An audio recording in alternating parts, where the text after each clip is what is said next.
Buenas noches. Como nos hemos propuesto en este tiempo de confinamiento, aprovecharlo para compartir aspectos relacionados con las señales de la venida del Señor Jesucristo. Creo que estamos a las puertas de su regreso y consideramos importante que la Iglesia reciba herramientas, armas para poder librar el tiempo malo que se avecina. Entonces, hemos titulado este bloque de enseñanzas Señales de su venida.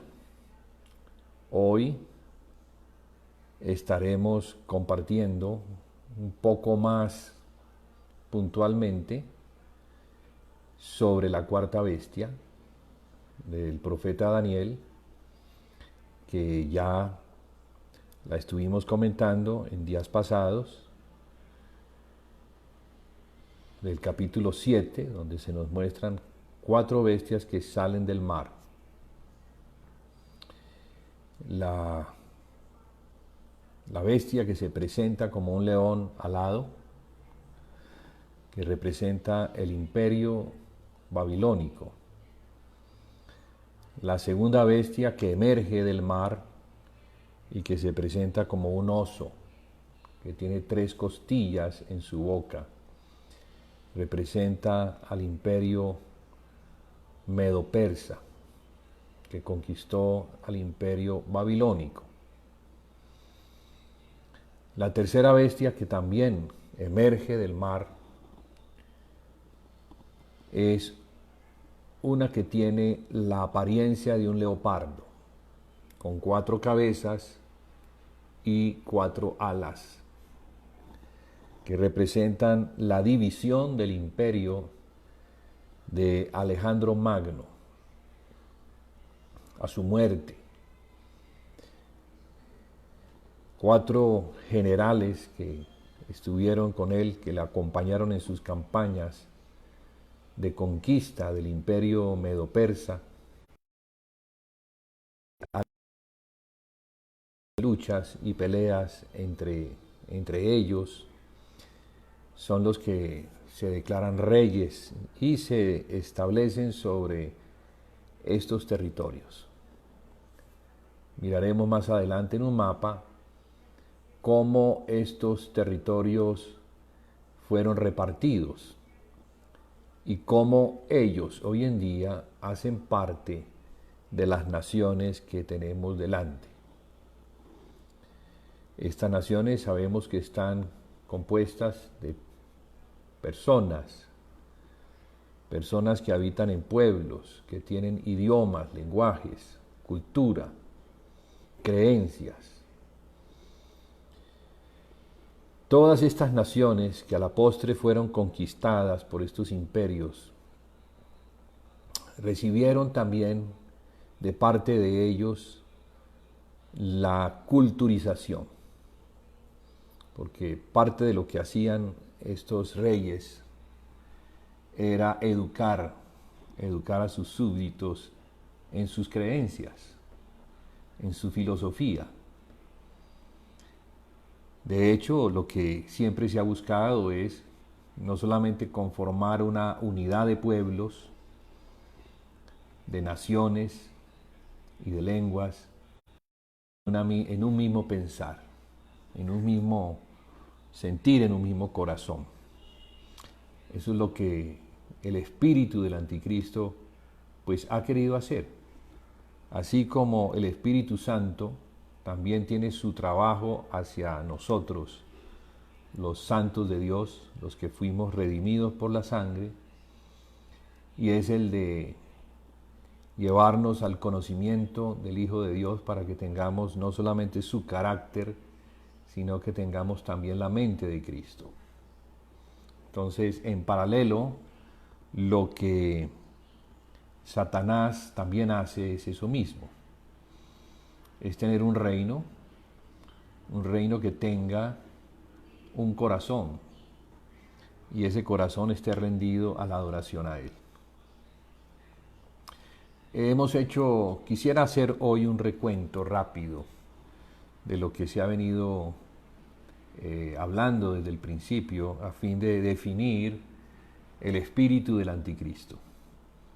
El espíritu que gobernaría a la última de las bestias, la cuarta, que en realidad viene a ser, de acuerdo al apóstol Juan, la bestia del fin, la bestia apocalíptica a la cual se le da autoridad sobre todas las naciones, sobre todos los pueblos, sobre todas las lenguas, y que tendría un tiempo de reinado de 42 meses.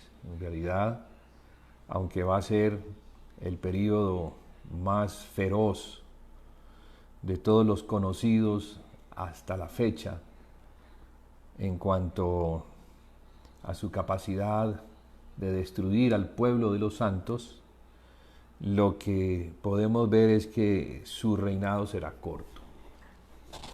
No pasará de 3 años y medio, o su equivalente a 1260 días. El libro de Eclesiastés nos dice que lo que ahora existe ya existía, y lo que ha de existir existe ya. Dios hace que la historia se repita. Entonces hemos venido mostrando cómo hay ciclos que desde el principio quedaron establecidos a fin de que podamos entender el tiempo del fin. Entonces es de saberse que todo el Antiguo Testamento es un libro profético. Y eso quiere decir que lo que existió y quedó consignado en el Antiguo Testamento, de alguna manera con diferentes protagonistas, diferentes lugares y tiempos, pues se volverá a cumplir. En el libro del Génesis encontramos los principios que regularán el destino de la humanidad. Y en relación a eso, todo pareciera comenzar con esta palabra que está en Génesis 3:15. Pondré enemistad entre tú, hablándole a la serpiente, y la mujer, y entre tu simiente y la de ella. La simiente de la mujer aplastará tu cabeza, pero tú le morderás el talón, o calcañar en otras versiones. A partir de allí veremos una lucha por el poder, pues Satanás ahora sabe que a su simiente le irá mal. Intentará por todos los medios ganar sobre aquel que llegaría a ser la simiente bendecida. Sabemos que esa es Cristo. Y conociendo que este asunto de la simiente está relacionado con la palabra que define al árbol, la semilla y el fruto, intentará obtener un hijo que pueda derrotar a la simiente de la mujer. Y como Dios determinó que habría una lucha por la conquista del trono de la tierra, la serpiente, el animal más astuto de todos, lo va a intentar obtener ese reino. El problema para la serpiente estaba en resolver el misterio que le permitiría conocer cuál de todas las mujeres sería la madre del que pondría su cabeza bajo sus pies. Por eso su estrategia sería ganarse al heredero y así vencer sobre la simiente de la mujer. Es así como encontramos al principio a dos hijos, que son dos linajes, o que determinan dos líneas con descendencia o linajes. Los dos primeros hijos de Eva fueron Caín y Abel, de donde uno era pastor de ovejas y el otro, el que había sido el primero en nacer, era un labrador de la tierra. El uno sacrificaba lo mejor de su rebaño, el otro de su esfuerzo ofrecía el fruto de la tierra. Sin embargo, Dios aceptaba la ofrenda de Abel y rechazaba la de Caín. Porque desde Génesis ya Dios estaba mostrando que sin derramamiento de sangre no hay remisión de pecados. Y sin remisión de pecados nadie se puede agradar delante de Dios. Nadie puede ser recibido con agrado delante de Dios. Entonces el patrón a partir de allí será el sacrificio, la necesidad de un mediador, un tipo de Cristo que pudiera estar en medio de Dios y del hombre. El resultado de ese rechazo produjo en Caín celos, y estando muy soportar que alguien que es aceptado por Dios de esa manera pueda vivir delante de su presencia. Eso también marcará un patrón. El patrón de aquellos que son aceptados por Dios no en su justicia, sino por la justicia que Dios presenta. Esto es el sacrificio de un mediador, un tipo de Cristo, y los que no tienen esa fe, los que no creen que el hombre necesite presentarse delante de Dios por medio de un mediador. A partir de allí, entonces, se establece con muchísima claridad quiénes serían esas dos simientes que entrarían en conflicto a lo largo de toda la historia. Y pues al final de la historia, con personajes diferentes, entrarían en una guerra por el establecimiento del reino. Cosas que ocurrirían ya al final del tiempo, previo a la venida de aquel que sí es el Rey de los cielos y de la tierra, el Señor Jesucristo. Pero ha quedado el hombre como un testigo de aquellas cosas que él puede ver por medio de su espíritu, por medio de lo que Dios le muestra, que en realidad la única manera de ser aceptado delante de Dios es por medio de esta fe. La fe puesta en un cordero, en un sustituto que pueda interceder, por así decirlo, delante de Dios, para que aquel que es pecador pueda ser recibido por un Dios que es justo y que, siendo justo, debe condenar al pecador, pero también siendo misericordioso, lo puede recibir cuando un mediador intercede por él.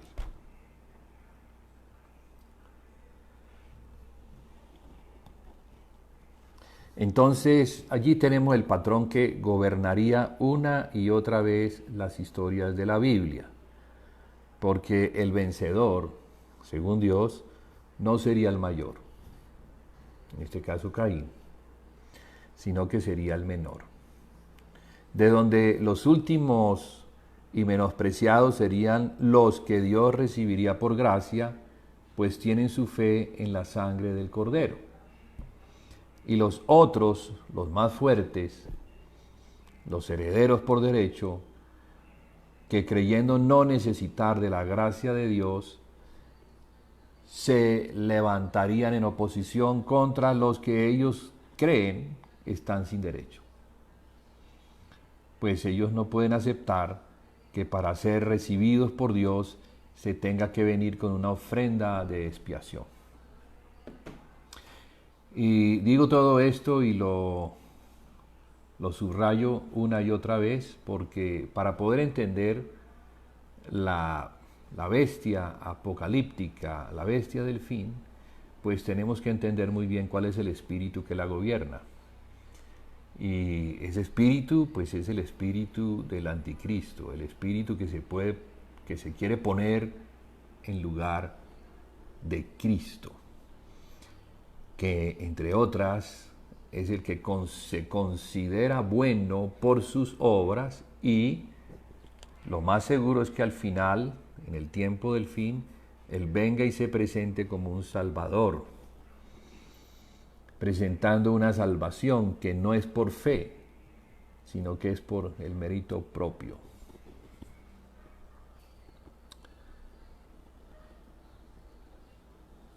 Sabiendo o conociendo este patrón, encontramos otros dos hijos en las Escrituras, en la Biblia, en el libro de Génesis, que también marcarán un derrotero que terminará en la victoria del uno y en la derrota del otro.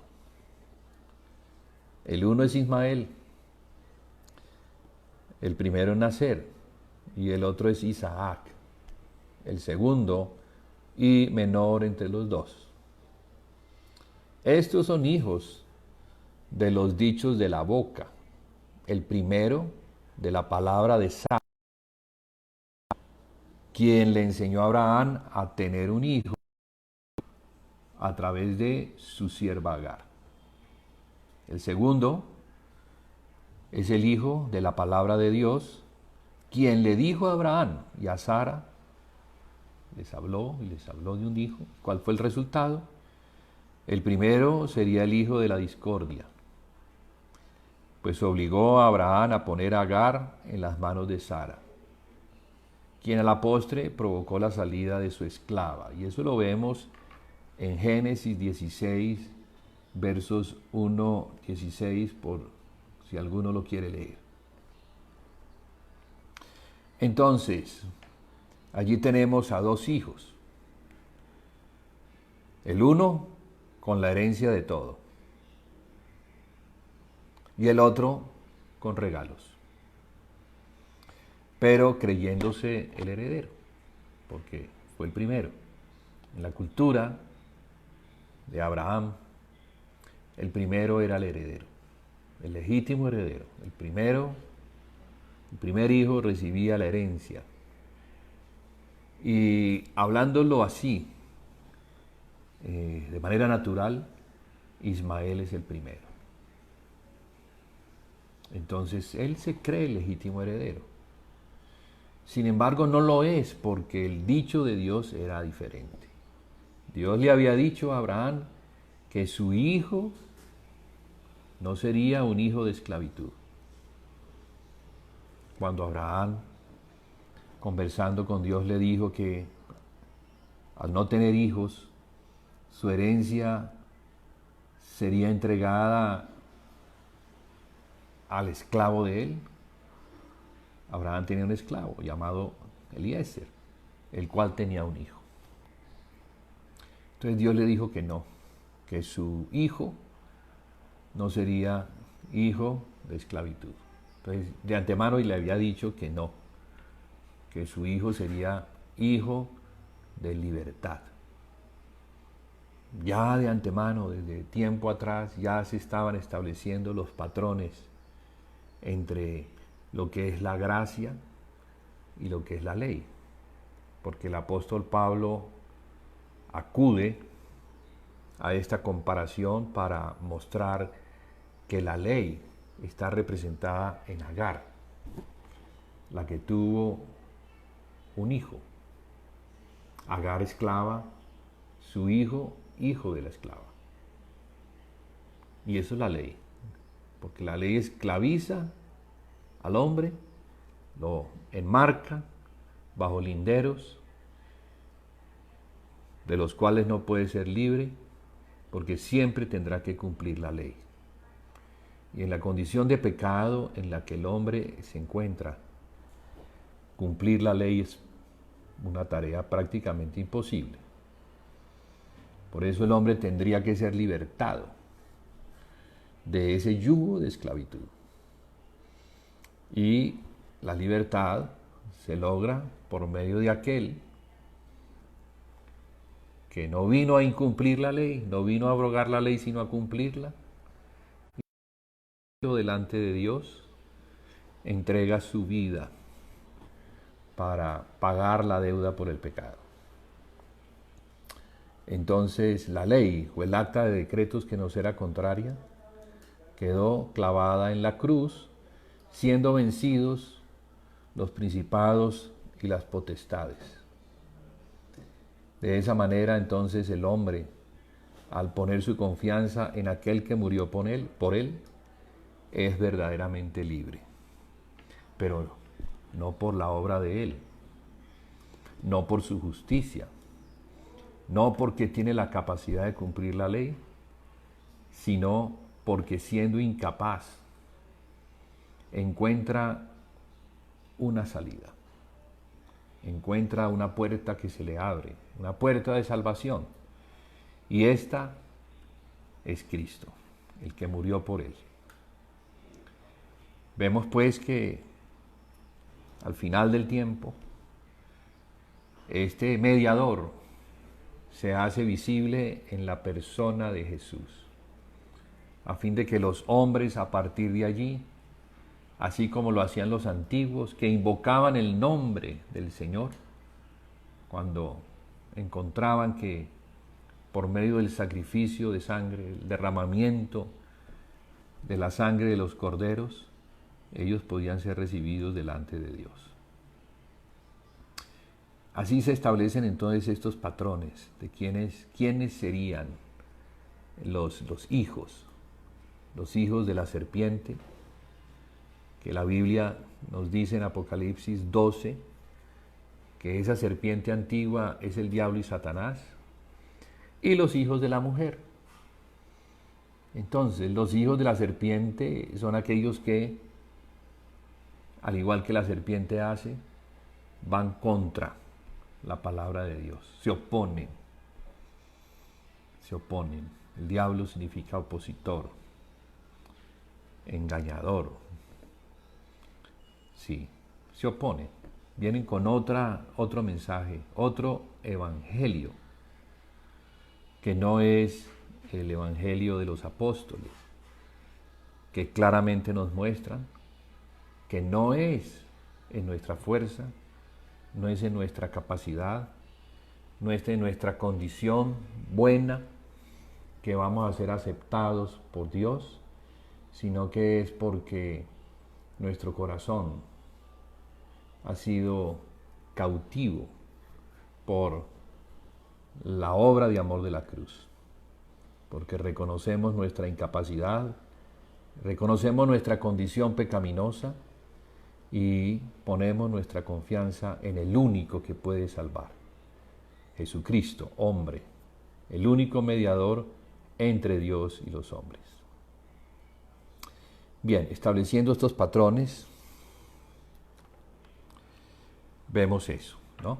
Vemos que estos dos hijos que desde el principio de Génesis se nos muestran como hijos, unos hijos de Adán, tienen conflicto entre sí, y otros también van a ser enemigos. Y no solo ellos, por lo que vemos al principio, sino sus descendientes. ¿Quiénes serían los descendientes entonces de Isaac, el hijo de la promesa, el hijo que viene por la palabra del Señor, dada a Abraham y a Sara, de que tendría un hijo, de que Sara tendría un hijo? ¿Y quiénes serían los descendientes de Ismael? Sus descendientes de la esclava, de los que están bajo la ley, de los que se consideran justos en su propia justicia, en lo que ellos pueden hacer. Entonces, para el día de hoy, tenemos ya el panorama muy claro. El cristianismo enseña que no es por obras, sino que es por gracia. O la fe apostólica enseña que no es por obras, sino que es por gracia. Y se recibe esta gracia por medio de la fe. ¿Para qué? Para que nadie se gloríe, para que nadie...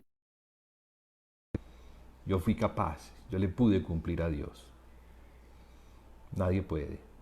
No hay ningún justo ni aun uno. Y si el Señor no extiende su mano misericordiosa y salva al hombre por medio de un mediador, el hombre se perdería. Eso lo vimos ya desde el principio, cuando en el capítulo 3 de Génesis vemos el pecado y las consecuencias que habrían de desatar sobre el hombre ese día, las consecuencias de la muerte.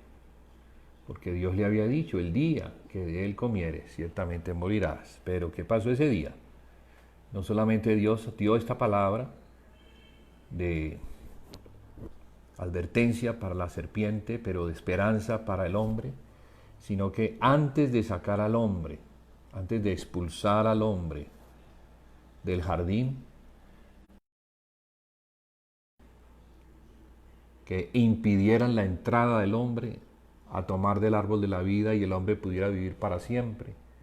La Biblia dice que Dios vistió a nuestros primeros padres con pieles de animal.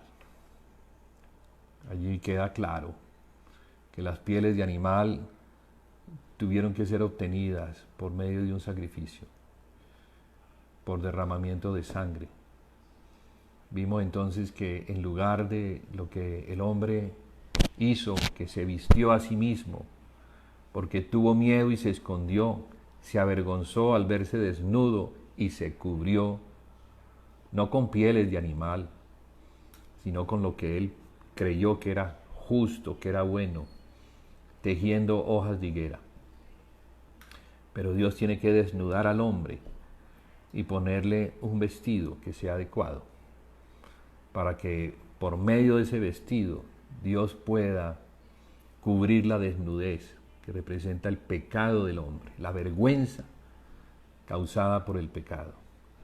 Y así entonces Dios pueda mantener con el hombre hasta que llegue ese mediador perfecto, mantener con el hombre una relación.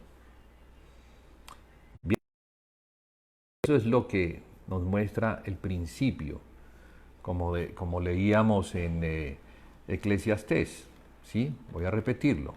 Lo que ahora existe, ya existía. O sea, lo que estamos viendo hoy no es algo que apareció porque sí, no, es el resultado. Es un eslabón más en la cadena de los acontecimientos que se han venido dando desde el principio. Acontecimientos que establecieron patrones, establecieron círculos repetitivos que tendrían un comienzo y un final, pero que después se volverían a repetir a lo largo de la historia. Entonces, lo que ha de existir, hablando del futuro, existe ya. De esa manera podemos ver que Dios va a restaurar lo que sucedió. Siguiendo adelante, entonces, tenemos que los descendientes de Abraham por la línea de Sara son los hijos de Isaac. Pero Isaac tuvo también dos hijos, Esaú y Jacob, siendo Jacob el heredero. Ahí volvemos otra vez a mirar cómo dos hermanos entran en conflicto y cómo los descendientes de esos hermanos son los que al final del tiempo van a tener una lucha por el poder. Estamos hablando de establecimiento de un reino que sea el reino que gobernará sobre todos los demás reinos. Y es el hombre el que ha querido tomar ese legado, porque así le fue dado desde el principio. Solo que ahora un hombre pecador no tiene derecho ni autoridad para ponerse sobre los demás y establecerse como rey. Pero la historia así no lo ha mostrado. Nos ha mostrado que los reinos que han venido dándose son los reinos de los gentiles que subyugaron al pueblo de Dios, a Israel, a lo largo del tiempo. Estarían hasta el final. Estos reinos gentiles estarían hasta el final, y es de lo que hemos estado hablando, como desde el capítulo 2 de Daniel vemos la interpretación que Daniel le da a Nabucodonosor sobre el sueño que tuvo. Y allí entonces tenemos una visión anticipada de lo que habría de acontecer con los reinos y cómo estos reinos terminarían y quién sería el que los derrotaría. Porque se ve una imagen impresionante que aterrorizó al mismo Nabucodonosor, con una cabeza de oro y con un pecho y unos brazos de plata y con un tórax y unos muslos de bronce y unas piernas de hierro, terminando en unos pies que estaban mezclados con barro cocido. Pero en ese sueño que tuvo Nabucodonosor, interpretado por Daniel, pues el Señor le mostró el sueño y le dio la interpretación. Una piedra cortada, no con mano humana, daría sobre los pies y destrozaría esa unidad que había entre el hierro y el barro, desmenuzándose de esa forma toda la estatua y prácticamente convirtiéndose en polvo. Pero dice que de la piedra se levanta un monte, que sería un reino que nunca más sería derrotado, el reino del Mesías, el reino del Hijo de Dios, de aquel que el Señor envió desde el cielo, esa piedra, esa roca de la que le habló a Pedro, ¿sí? Sobre esa roca edificaré mi iglesia. Porque ¿quién es aquel sino el Cristo, el Hijo del Dios vivo? Ese es Jesús. Jesús es el Cristo o el Mesías, lo cual nos habla del Hijo del Hombre, de aquel descendiente por linaje de David y por lo tal legítimo heredero al trono de su padre, tal y como Dios le prometió a David. Pero también el Hijo de Dios. Las características entonces de Jesús son estas, ¿no? Y se convierten en una roca que derrotaría a todos los reinos. Ese evangelio del reino que nos muestra quién es Él, quién es aquel que fue enviado, aquel que nació de una mujer, de una virgen, y que vivió como un hombre muy sencillo y murió como un malhechor, pero resucitó. Y esta semana estamos precisamente celebrando no solamente la muerte, sino la resurrección de aquel que venció sobre los poderes de la muerte y fue levantado hasta lo sumo y ha sido sentado y glorificado en los lugares más altos de los cielos. Apocalipsis dice que el Padre lo sentó en su mismo trono.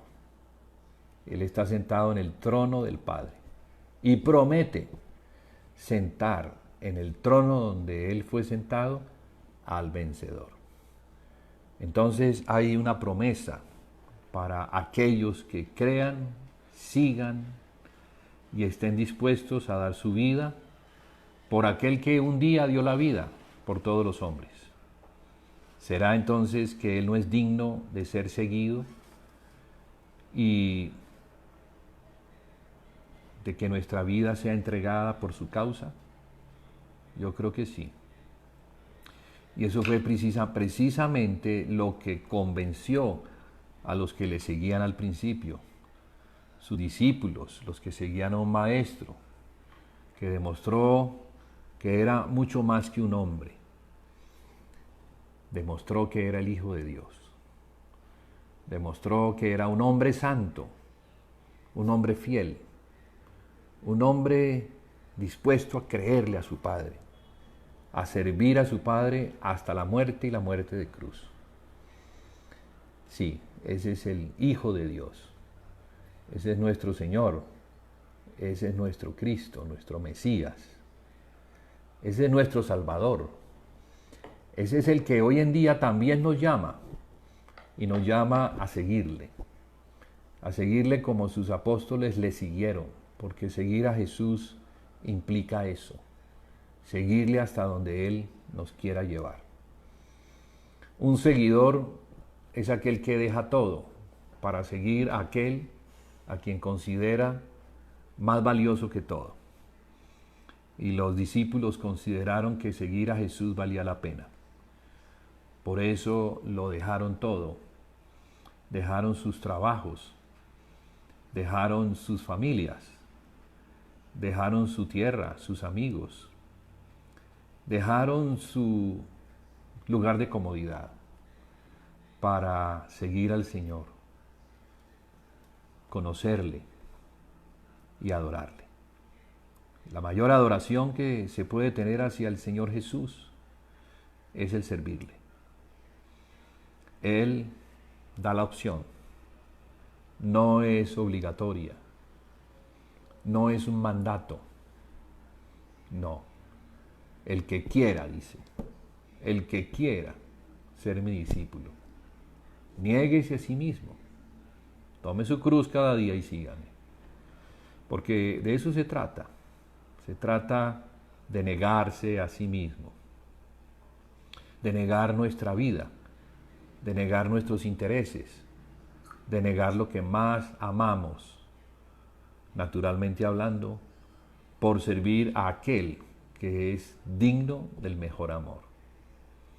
Quizás ese fue el problema de la iglesia al principio, señalado en la carta que el Señor escribe por medio del apóstol Juan, que se encuentra en la isla de Patmos, al mensajero de la iglesia de Éfeso. Al ángel, dice la Escritura, pero sabemos que ángel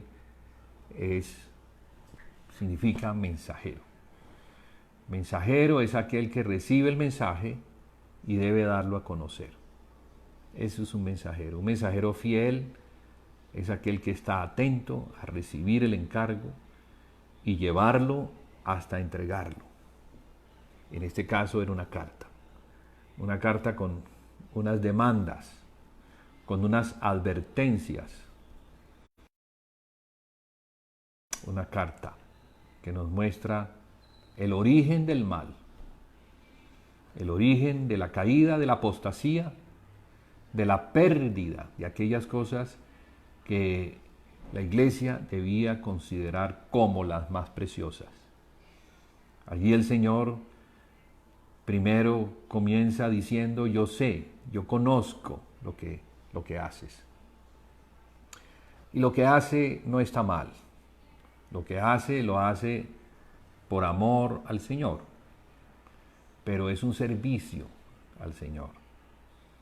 Sin embargo, el asunto del corazón es el que no está bien. Porque el Señor le señala y le dice: pero tengo algo contra ti, que has dejado tu mejor amor. Por lo tanto, recuerda de dónde has caído y arrepiéntete. Y ve y haz las primeras obras, porque si no, quitaré el candelero de tu lugar.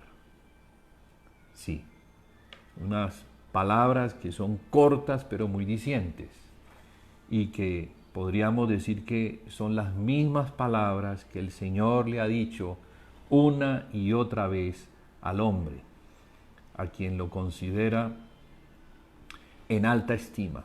Dios ama al hombre. Tanto lo ama que está dispuesto a entregar a su unigénito para que el hombre, al no perderse, sino que tuviera la vida eterna, que representa a aquel que es el portador de la vida, esto es Cristo, el árbol de la vida, ya en la realidad espiritual, para que al conocerle, al conocer al Señor Jesús por medio del Espíritu, el hombre pueda encontrar el sentido para su vida. El hombre pueda encontrar la razón por la cual fue creado. El hombre pueda reconocer que la razón por la cual fue creado fue una razón buena y justa. Dios no es un tirano, Dios es un padre.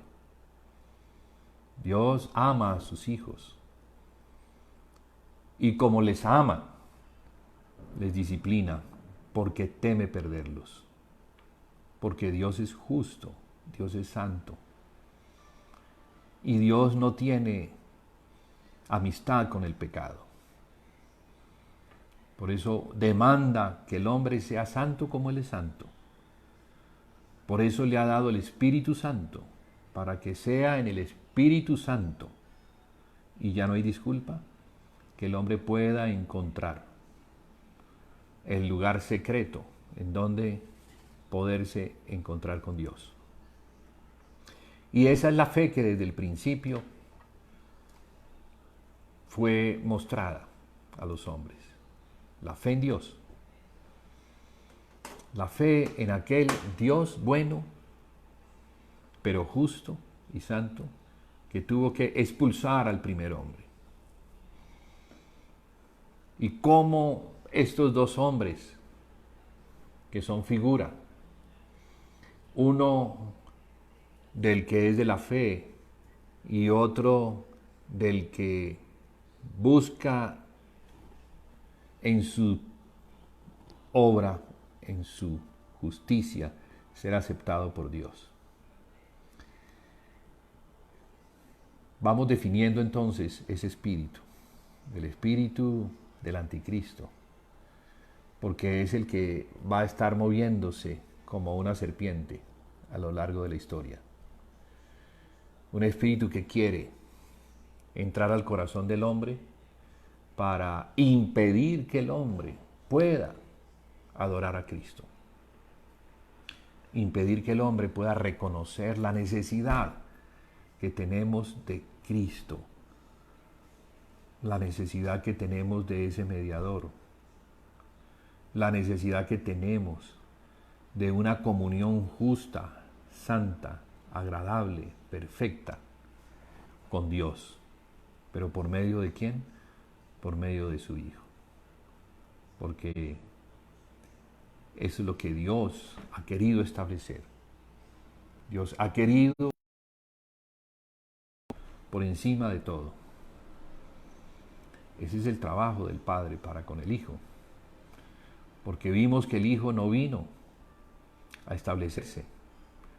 El Hijo no vino a engañar, a manipular, a mostrarle a los hombres que Él era el Hijo de David, que merecía ser ungido como rey. Nunca vimos eso en Jesús. Vimos a un hombre manso y humilde de corazón, un hombre lleno de gracia y de verdad, un hombre que enseñó su corazón en la forma como vivió, en la forma como vivió delante de Dios y delante de los hombres, dándole ejemplo a sus discípulos, los cuales aprendieron de Cristo. Y aprendiendo de Cristo, también enseñaron a otros por medio del ejemplo. Como decía Pablo, aprended de mí, como yo de Cristo. Sí, Dios está buscando eso. Dios está buscando testigos. Testigo es una palabra que tiene algunas definiciones. Primero, nos muestra a aquel que estuvo presente, aquel que vio, aquel que oyó, aquel que se aseguró de que lo que había visto era real. Pero testigo también es una palabra que habla de aquel que está dispuesto a dar la vida por lo que vio. Aquel que determina que lo que vio es tan valioso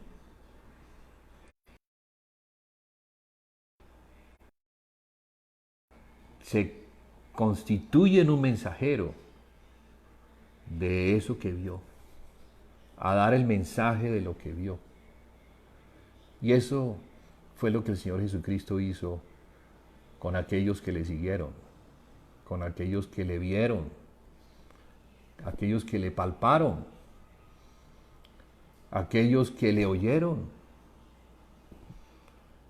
aquellos que le vieron antes de morir, sin defenderse, sin huir, sin escapar, pero que le vieron también en resurrección. Y pudiendo traer todos los poderes del cielo y vengarse de aquellos que le mataron, no lo hizo. Porque él no había venido a eso, no había venido a condenar, sino que había venido a salvar. Y sabía muy bien que la muerte, aunque fue causada por enemigos suyos, por aquellos que no entendían, que no sabían, así como él oró, Padre, perdónalos porque no saben lo que hacen. Y creo que se estaba refiriendo a los romanos, porque los fariseos sí sabían lo que estaban haciendo, pero los romanos no, ellos no entendían. Entonces la intercesión de Jesús en la cruz del Calvario fue por aquellos que siendo instigados, provocados, mataron al Cristo. Qué intercesión, qué palabras de misericordia y de amor por aquellos que le estaban matando. ¿Qué ejemplo nos da Jesús hacia nuestros enemigos? Ir también. ¿Quiénes son los que están? ¿Cuáles son los poderes espirituales que están detrás de aquellos que pueden perseguir al pueblo de los santos?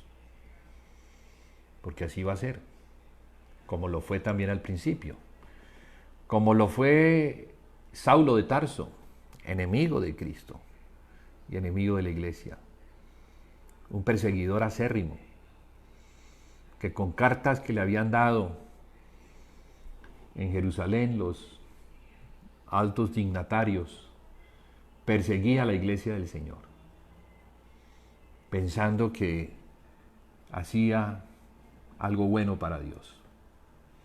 Pero qué ignorancia la de este hombre. Si el Señor Jesús no se le aparece en el camino de Damasco y le revela quién es Él,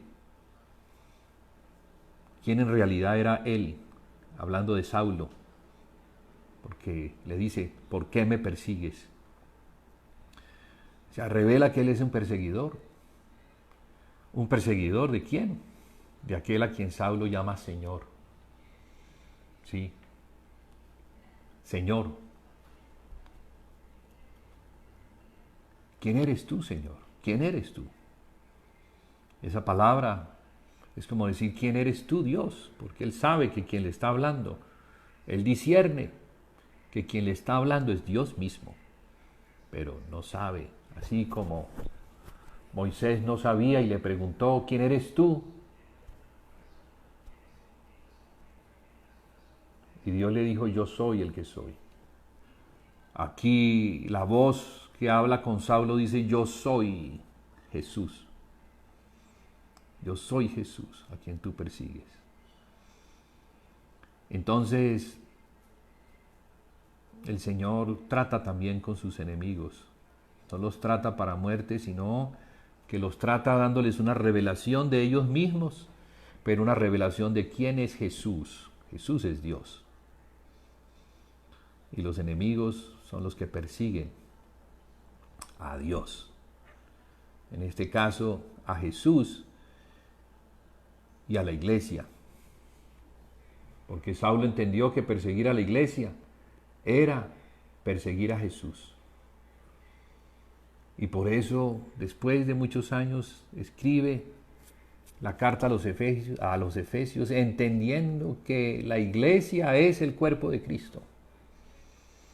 Y quien persigue al cuerpo de Cristo, persigue a Cristo, persigue la cabeza. Quien persigue a cualquiera de los miembros, así sea muy pequeñito, está persiguiendo a Jesús. Ese es el espíritu del anticristo. Lo vamos a ver a lo largo de la historia. Bueno, de los descendientes de Abraham, por la línea de Sara está Isaac. Voy a volver a entrar en la línea de lo que estaba compartiendo. Quien tuvo dos hijos, Esaú y Jacob. Siendo Jacob el heredero, pues Esaú es Edom. Siendo el mayor de los dos, menospreció la herencia. La cambió por un plato de lentejas. De allí su nombre. Pero también porque tenía el color de su piel y de sus cabellos eran rojos. Entonces recibe este apodo, Edom, de donde vienen los edomitas, que hoy en día están en la zona de Jordania, un país de creencia musulmana. Siguen el Islam, la sumisión a Alá. Entonces, la herencia de Abraham, que fue dada a Jacob, a quien Dios le cambió su nombre por el de Israel, el padre de la nación de la cual nacería el Cristo, quien no solo es el hijo de David, sino también de Dios, como venía yo compartiendo hace un rato, y quien es la simiente de la mujer, el heredero legítimo al trono no solamente de los cielos, sino de la tierra, como Jesús lo dice en Mateo 28, el 19 en adelante, cuando dice que toda autoridad le es dada en el cielo y en la tierra, porque después de su resurrección Él ascendió a los cielos, y allí fue glorificado, y allí fue sentado en un trono, y allí a todos los ángeles Dios les dijo que le adoraran, porque Él es Dios, Él es el Hijo de Dios. También es el Hijo del Hombre.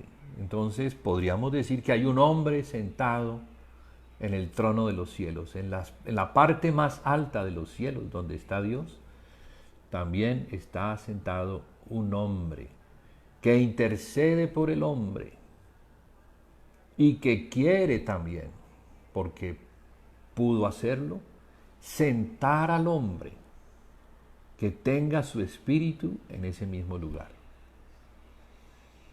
En el mismo lugar donde Jesús fue sentado por lo que hizo, también Jesús promete que sentará a aquellos que venzan sobre las condiciones en las que estará la iglesia en el tiempo del fin. Porque la iglesia de la Odisea, que es mencionada como la séptima iglesia y que representa a la iglesia del tiempo del fin, podríamos decir que se encuentra en una condición de las peor.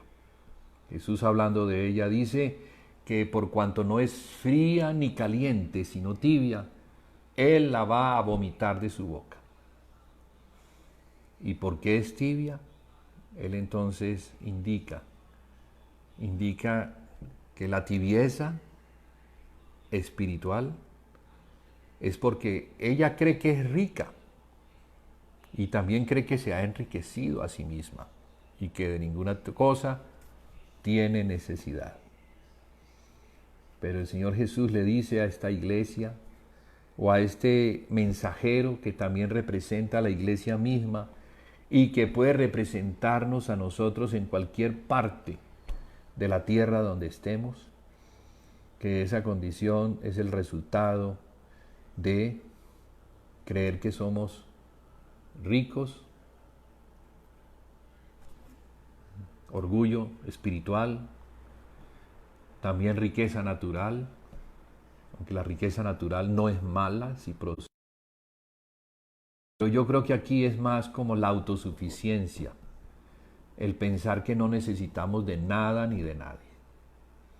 El pensar que, por cuanto tenemos una gran cantidad de conocimiento, ya hemos alcanzado la plenitud. Pero no es por el conocimiento. El Señor señala que no es así. Y le dice que es pobre, que es miserable, que es ciega y que está desnudo.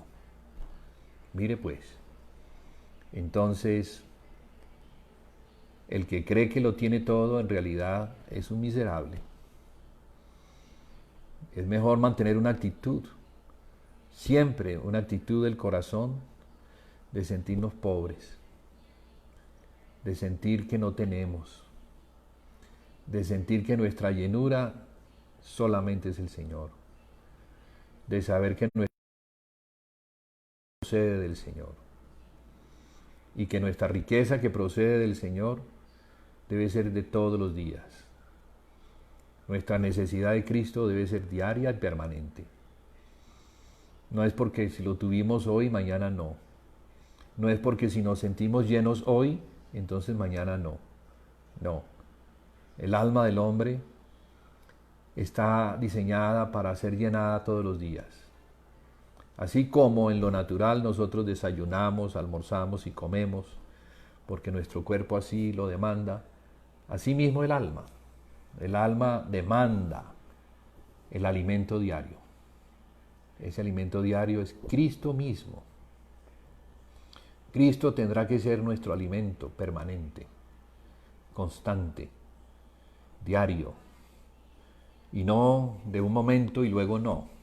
No es un asunto religioso, es un asunto del espíritu, es permanente, es una permanencia en Cristo.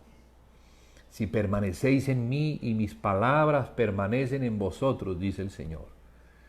El Señor ya desde el principio, entendiendo estas cosas, está mostrando cuál es el camino. El camino de los discípulos, el camino de los que les siguen, está labrado en el sufrimiento. Está labrado en la búsqueda de aquel que es la riqueza para el alma, que nutre nuestra alma por medio de una comunión permanente con el Señor, la cual logramos en la lectura de las Escrituras y en la búsqueda por el Espíritu de su Espíritu en nosotros. Sí, necesitamos eso. No ser como los de la Odisea. No ser como aquellos que fueron engañados por la serpiente. Porque cuando estamos hablando del espíritu de Anticristo, también vamos a ver que sus operaciones tienen que ver con tomar lugar en el corazón de la iglesia. De desplazar al Señor Jesús y ponerse Él en su lugar. Ese también es un asunto que debemos revisar permanentemente. ¿Sí? Como Satanás, así como engañó a Eva al principio, ¿cómo puede también engañar a la iglesia? Si a la iglesia de Éfeso se le dice, al vencedor le daría a comer del árbol de la vida, ¿qué es lo que esta palabra nos quiere indicar? Pues quiere mostrarnos que así como Adán perdió su derecho a comer del árbol de la vida, del cual venía la vida eterna, asimismo la iglesia puede perder al Señor mismo. Debemos estar muy atentos y estos tiempos son para reflexionar y para una búsqueda del Señor en el corazón, no en los asuntos externos. No, ya no es así. Ya no es de una manera externa, religiosa. La samaritana pensaba que debía ser. Recordemos que la samaritana le preguntó al Señor Jesús, le dijo, Señor, ¿en dónde debemos adorar? ¿En dónde es la adoración? ¿Es aquí, en Samaria, donde nuestros padres así nos lo enseñaron? ¿O es en Jerusalén? ¿En dónde? ¿A dónde debemos ir? Porque así se hacía antes. La adoración era ir al lugar que Dios había dispuesto, llevando ofrendas. El hombre llevaba ofrendas, algunas por el pecado y otras ofrendas en acción de gracias.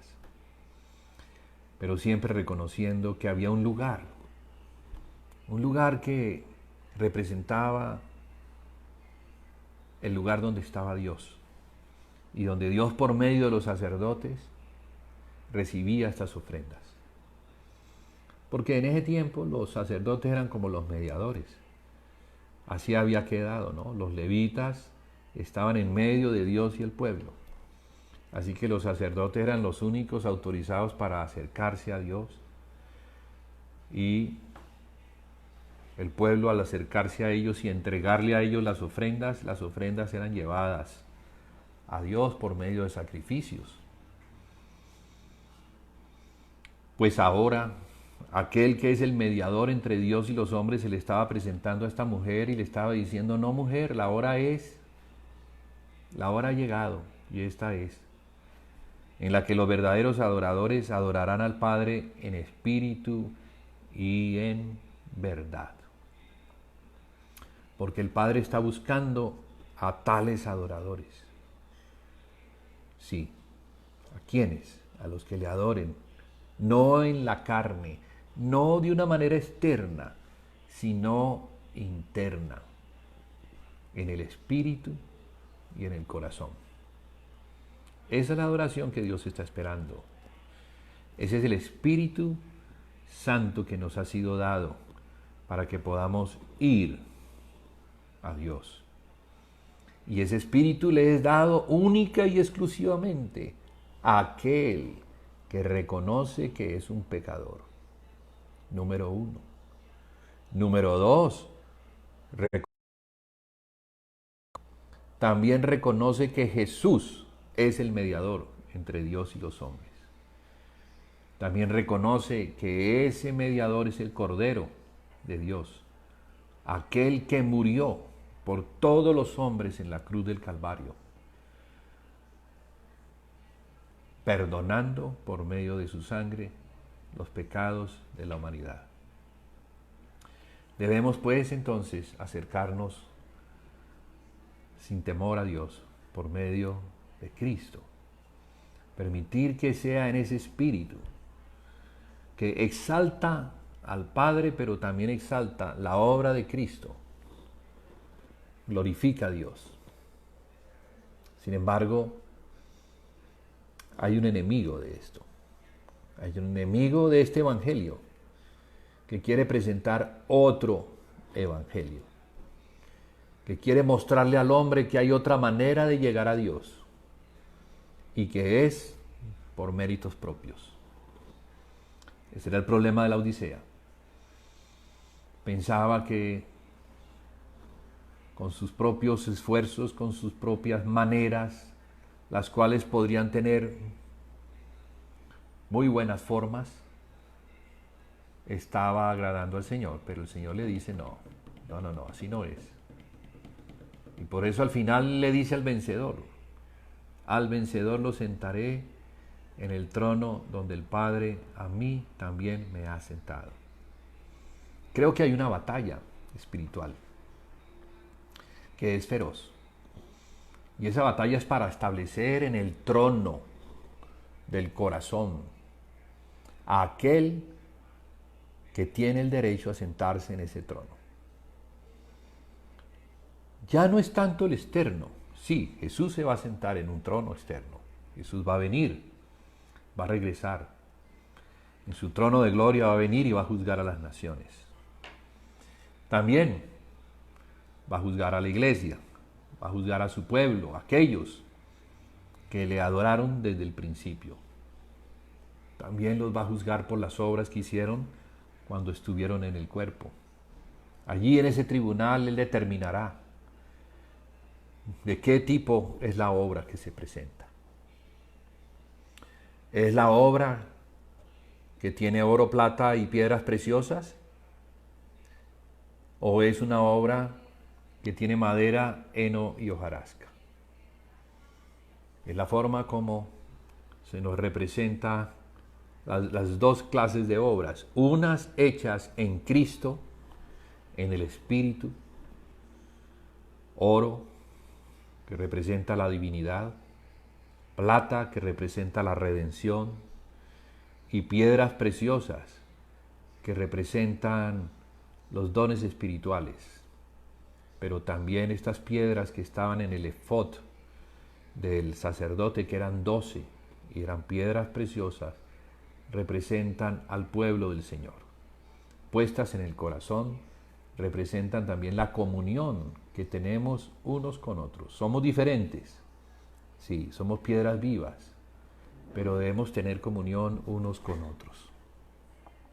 Esa comunión de unos con otros, que es la comunión de los santos, del pueblo del Señor, nos muestran la necesidad de la unidad entre los hermanos. La necesidad de ser uno en Cristo, de no estar divididos, de no estar siguiendo hombres, sistemas, organizaciones, de no estar divididos por sectas, por lugares, sino que estemos unidos en uno que es Cristo, encabezados, unidos a la cabeza, Cristo. A eso tenemos que llegar. Y cuando el Señor Jesús venga, yo creo que la mayoría del pueblo del Señor va a estar en esa condición. Creo, honestamente, que los 3 años y medio de tribulación de eso es para purgar, para limpiar y para llevar a la iglesia a una santidad. Pero no esa santidad que a veces entendemos de una manera religiosa, sino a limpiar el corazón, para que estemos en el carácter del Señor, librados de la codicia, del egocentrismo, librados de querer hacer las cosas a nuestra manera, dispuestos ahora sí a seguir al Señor, dispuestos a obedecer su palabra y a encontrarnos todos en la palabra y a decir amén a todo lo que represente la palabra. No más no más disputas en contra de la palabra, a la palabra. Es necesario compartir el espíritu que se quiere poner en el lugar de Cristo en el corazón. Porque ¿quién es el que está sentado en el trono de nuestro corazón? ¿Aún somos nosotros queriendo hacer nuestra voluntad? ¿Queriendo gobernar sobre todo y sobre todos? ¿O hemos cedido ese lugar a aquel que murió y compró nuestra alma? Aquel que compró todo nuestro ser a precio de su propia sangre.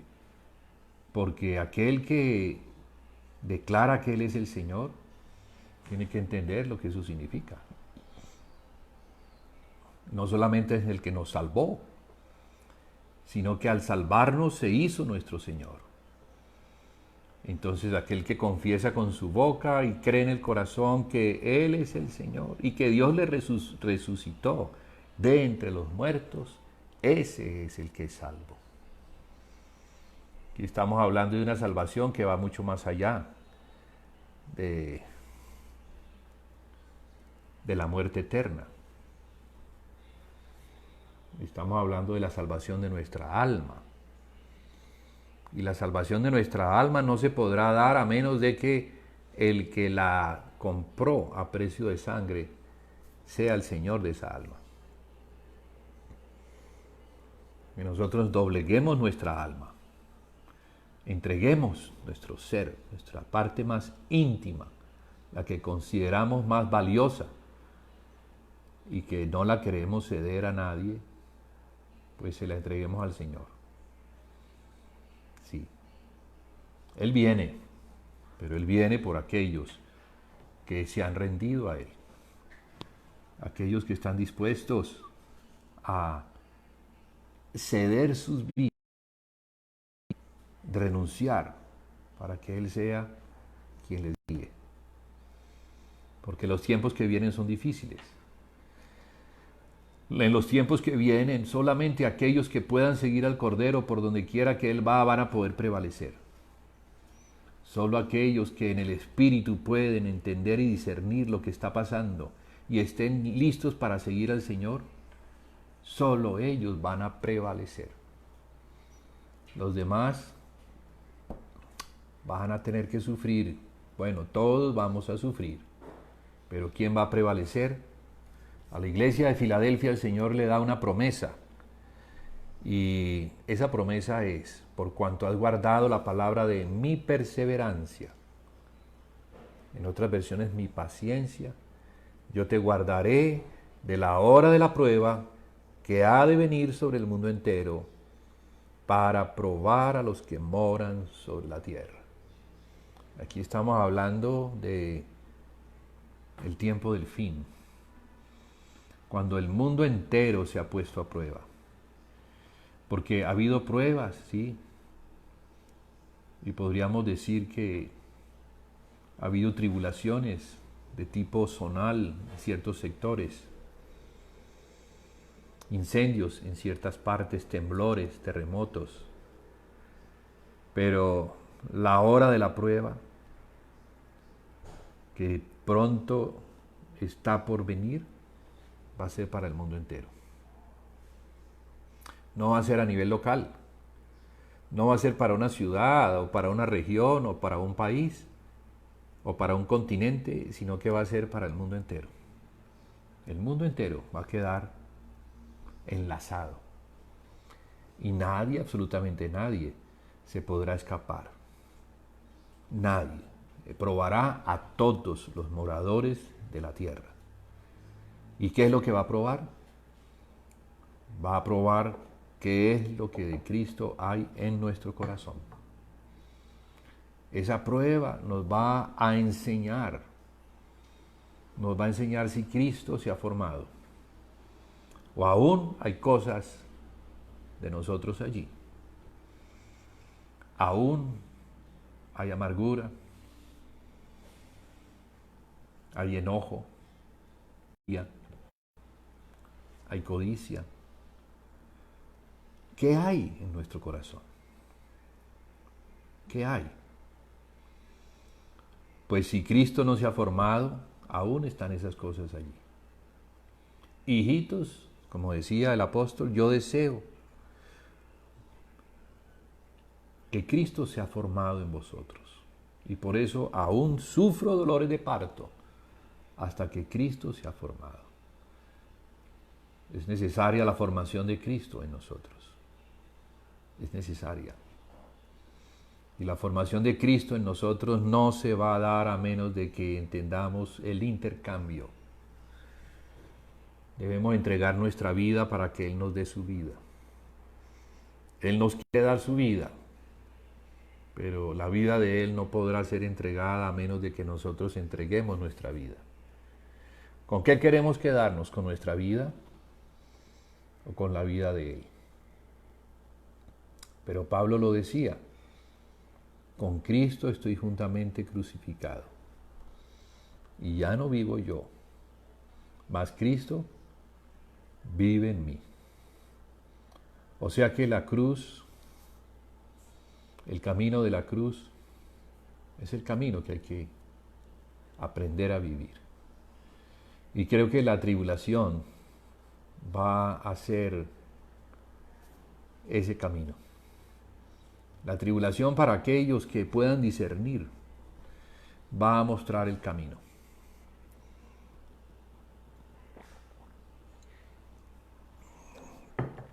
Va a ayudarnos a perder aquellas cosas que no queremos perder. El Señor es bueno y tiene sus métodos. Y sus métodos, pues no los quisiéramos usar porque no estamos dispuestos a entregar. Nos reservamos cosas, las guardamos, las ocultamos. Sí, las escondemos. Pero todo saldrá a la luz. La tribulación que viene sacará todo a la luz. Todo lo nuestro sacará a la luz. Los trapos que deben salir para que el sol purifique tendrán que ser expuestos. Sí. Camino de la cruz es la palabra para este tiempo.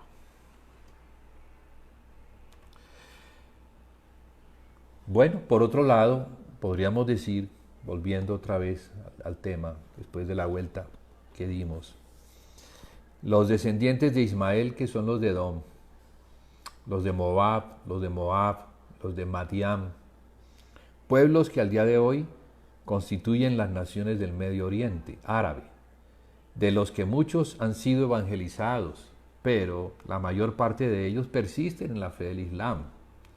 Ellos son musulmanes y enemigos acérrimos de los descendientes de Isaac, de los israelitas, los hijos de Jacob. Entonces vemos que son descendencias que tienen características por cuanto enseñaron a sus hijos. Unos el camino del Señor y otros no les enseñaron el camino del Señor. Y al no ser enseñados en el camino del Señor, entonces se desviaron y se hicieron útiles para los planes de Satanás.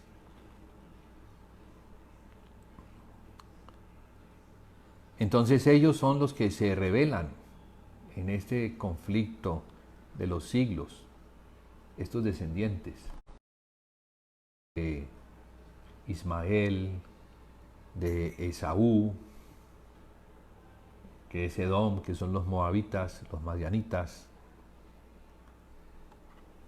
se rebelan en ese conflicto, que lo vemos hoy. Hoy no podemos tapar los ojos y decir que lo que hay allá no lo vamos a ver, porque a veces pensamos que al taparnos y al no ver lo que está a nuestro alrededor, nos hacemos entonces como los ciegos, pero no, es evidente lo que está pasando afuera. Es evidente lo que está pasando en el Medio Oriente. Tenemos que verlo, ser más entendidos en los tiempos, estar velando como el Señor quiere para que no entremos en tentación, velando y orando para no entrar en tentación. Porque ¿cuál podrá ser la tentación entonces de este tiempo? Satanás, ¿qué es lo que quiere? Distraernos. Satanás no quiere que miremos lo que debemos mirar. Somos ignorantes de la historia y aceptamos lo que cualquiera nos dice en relación a lo que tiene que ver con las profecías. Y hay mucho de lo que se dice en relación a esto. Pero debemos acompañar las profecías con los acontecimientos históricos. Para que una profecía tenga una buena base, tiene que estar amarrada al pasado. Sí, la profecía no sale porque sí, sino que es la consecuencia de cosas que se hicieron en el pasado, que desatan una palabra del Señor para corregir las deficiencias que se hicieron. Entonces los profetas vienen como la voz de Dios para anunciar, primero, para mostrar la necesidad de una corrección, para anunciar un juicio si no hay una corrección, pero también para mostrar la bendición que viene por la corrección. Y por última, la esperanza que Dios da para su pueblo rebelde y contradictor y apóstata, como consecuencia de esa apostasía y de esa rebelión caerían los juicios. Entonces, estos juicios no son para destrucción permanente, sino para disciplinas que puedan enseñarle al hijo apóstata, al pueblo apóstata, que Dios es un Padre que no tiene por inocente al culpable. Dios reprenderá al culpable según su pecado. Y hay pecados que generan unas disciplinas muy fuertes, como la que recibió Israel. La que recibió Israel fue muy fuerte. Hablamos de eso la semana pasada. Israel, que estaba unido, un reino conformado de 12 tribus, fue dividido. Y a partir de esa división viene una caída estrepitosa que trajo como consecuencia la dispersión primero de las 10 tribus del norte y luego de las tribus del sur, hasta desaparecer por completo. Y así estuvo Israel, esparcido en las naciones por cerca de 1900 años, casi 2 milenios, hasta que comenzó otra vez el renuevo. Comenzaron a regresar, el Espíritu del Señor los comenzó a traer, porque ya era el tiempo de la restauración. Es de entender que para nosotros el tiempo no es como para el Señor. Para nosotros una semana es mucho tiempo, 1 año, 2 años, 10 años, 50 años son mucho tiempo.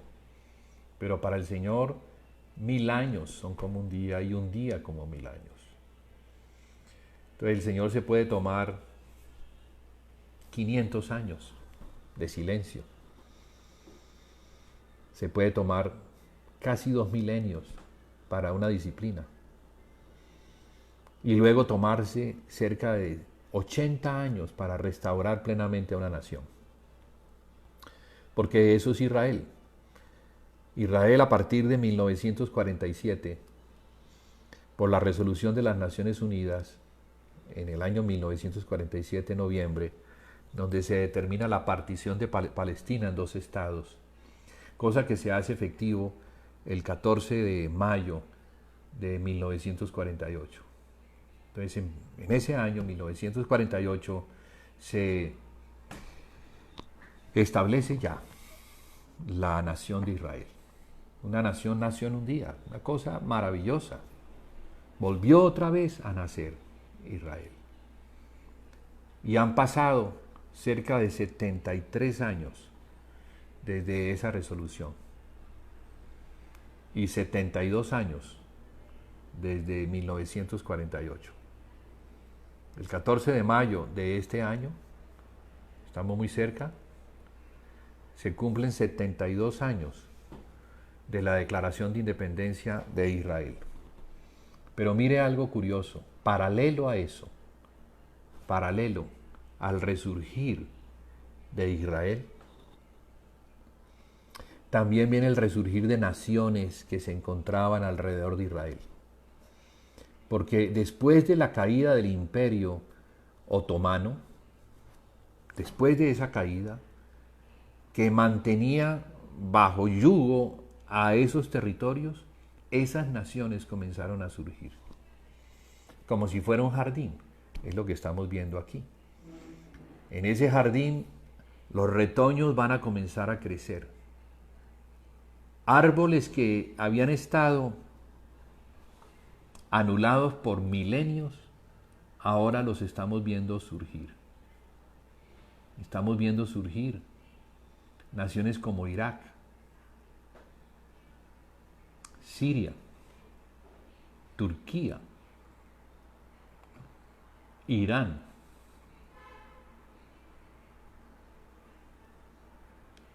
Egipto, Jordania, Líbano.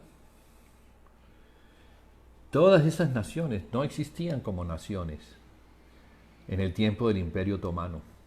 El tiempo del Imperio Otomano es un imperio que está sobre territorios, sobre pueblos, sobre lenguas, sobre culturas. Allí solamente se menciona el imperio. Y bajo ese imperio todas esas naciones o todos esos pueblos. Pero ahora han vuelto a resurgir. Ahora tienen nombre, ahora se pueden identificar perfectamente. Ya no solamente son pueblos, lenguas o culturas o creencias, sino que ahora como naciones independientes y autónomas se están agrupando, se están uniendo según el espíritu que las guía para hacer lo que ese espíritu quiere que hagan. Y de eso es que se trata el tiempo del fin. Vamos a seguir la semana entrante, la semana entrante no, el viernes entrante, vamos a seguir con este tema, que hoy se nos ha desviado un poquito, pero vamos a centrarnos en la definición de este espíritu en su territorio. ¿Cuáles son los territorios? De acuerdo a las naciones en las que el espíritu se está moviendo, para poder identificar, según el libro de Daniel, porque el libro de Daniel también nos da otra guianza, nos permite ver en Daniel 8 la lucha del macho cabrío que se va contra el carnero. Y esta es la lucha de dos imperios del cual el cuerno pequeño del macho cabrío se rompe, representando a Alejandro Magno, que aunque conquista, también es derrotado por su muerte, y de allí surgen 4 cuernos. Los cuernos representan reyes, poderes, y de uno de esos cuernos surge un cuerno pequeño. Y allí estamos viendo no solamente de qué lugar emerge ese cuerno, sino lo que representa y que tiene validez para el tiempo del fin. Vamos entonces la semana entrante, Dios mediante, a seguir tocando este tema. Voy a mostrar este mapita. Este mapita, no sé cómo se alcance a ver desde allí, no sé. Voy a usar más bien este medio. Espérense un momentico, permítanme, porque es que no tengo como el medio adecuado, pero en este mapa, a ver si lo distancio, cómo lo puedo mostrar mejor. Allí estamos la impresión de que el mapa sale al revés. No sé por qué sale así. Bueno, discúlpenme, me armaré mejor para la próxima vez.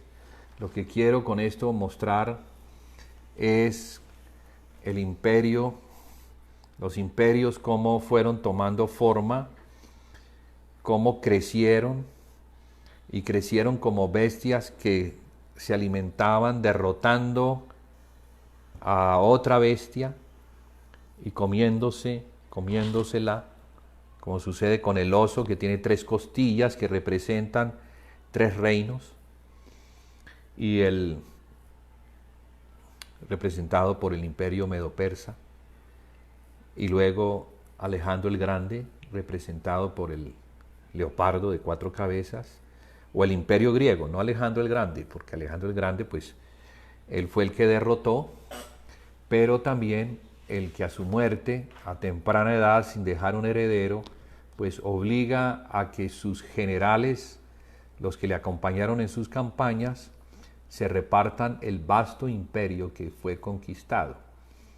Entonces, en esa repartición de ese vasto imperio, encontramos 4 territorios también muy importantes, del cual, de uno de ellos, de la dinastía de Seleuco, uno de los generales de Alejandro Magno, saldría un cuerno pequeño. Entonces, sabemos por la historia que Seleuco, que es el que heredó los territorios más grandes, los que tienen que ver con, si hoy vamos a un mapa, con lo que hoy es Turquía, Siria, Irak, Irán, Afganistán, Turkmenistán y los territorios que están alrededor colindando con la India. Ese vasto territorio lo tomó Seleuco I, llamado Nicátor, quien tuvo un hijo llamado Antíoco I, Sóter, quien a su vez tuvo uno llamado Antíoco III, Teos. Fíjese, Teos haciendo mención a Dios porque se presentaba como si fuera Dios, él. Eso sucedía con estos reyes griegos paganos que creían en los dioses, en Zeus y cosas así, y los hijos de los dioses, y cómo a veces ellos pensaban que eran también como reyes descendientes de los dioses y con derecho a reinar sobre la tierra. Antíoco II Teos tuvo un descendiente llamado Seleuco II. Este a su vez un descendiente Seleuco III, que luego su descendiente es Antíoco III, llamado el Grande, quien tuvo 2 hijos. Uno, Seleuco IV, que queda como rey a la muerte de su padre, y luego Antíoco IV, hermano de Seleuco IV, a la muerte de Seleuco IV queda como rey. Este Antíoco IV, llamado Epífanes o manifestación de Dios, es un tipo de anticristo. De este estaremos hablando el viernes entrante, si Dios nos lo permite. Entonces, hasta ahora, pues vamos a dejar aquí. Agradecemos el que nos hayan acompañado, el que estén presentes en esta cita, que tiene como fin estudiar las escrituras relacionadas con el tiempo del fin. Estamos viendo al profeta Daniel, nos estamos acompañando también del apóstol Juan, quien recibió en la isla de Patmos la revelación del Apocalipsis, que es la revelación de Jesucristo, la cual nos muestra en esta revelación muchas cosas que el Padre quiere mostrar por medio del Hijo para que nosotros sí no estemos en las tinieblas. A pesar de que este libro, Apocalipsis, fue escrito con muchos enigmas, y por eso estos enigmas tienen que ser revelados, pues en eso es que vamos a estar en este tiempo. Si el Señor nos lo permite y nos concede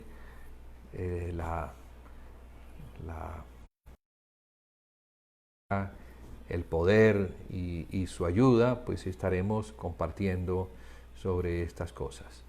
Que el Señor les bendiga y nos vemos entonces el viernes a partir de las 7.